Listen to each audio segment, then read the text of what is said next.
Hello everyone, I'm Alia. And I'm Relevance. We are members of It's On Us, a student-led organization under Vpva, which is the Office of Violence Prevention and Victim Assistance. And this is Talk It Out, a show where our campus tells us about current events, relationship, or tough topics. This week's episode is... You can follow us on our Instagram, It's On Us Run, and _Vpva.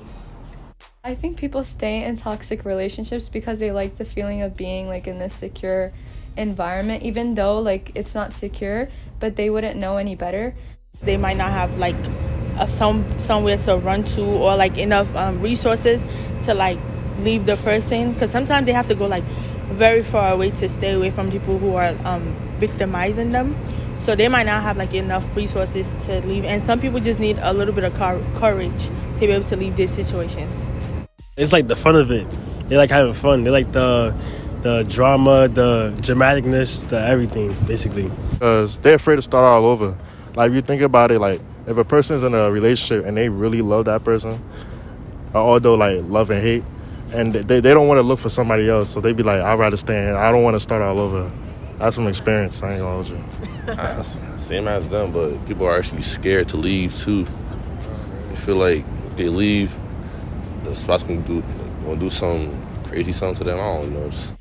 It can be overwhelming, and they don't have the resources or knowledge to leave, and they don't maybe have places to leave or anywhere to go.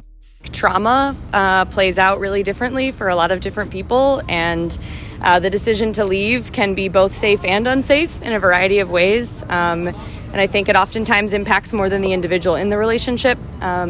So it's complicated, and we should support survivors no matter what. Because they're attached to the person. And they're scared to leave. They don't know what to do after that. They're just scared of change, scared of how they'll look in other people's eyes, how they're just scared just to leave. They hope that the person will change, but they're probably never going to change. And not only that, but this generation also glorifies toxicity. Like, they think it's just cute. They think it's funny, but it's really not. Like, it really takes a toll on your mental, your emotional, like, health and everything. Also, I think because they're scared at the same time, because their partner can be abusive at times, and you don't know what the outcome may be if they do try to leave. Just easier than, I guess, trying to find something new. Right. Like, it's the habit and the routine, even though it's toxic and bad for you. Don't want to be alone. Like, they just like the fact that somebody's there. So it's like they're not in that relationship anymore. Like, there's just nobody there. Which is not a good thing, but yeah.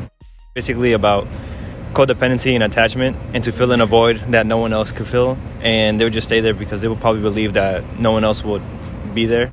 Because they're too afraid to leave. I think that's the number one reason why. And in my opinion, leave them. Don't feel bad for them because they didn't feel bad for you. All right. Dependency, finance, and threats of violence. And I've even seen people like the other spouse that might not have their full citizenship, and the other mate or boyfriend, girlfriend will use that against them to stay inside the relationship. Thank you for watching this episode of Talk It Out. And we hope to see you next time.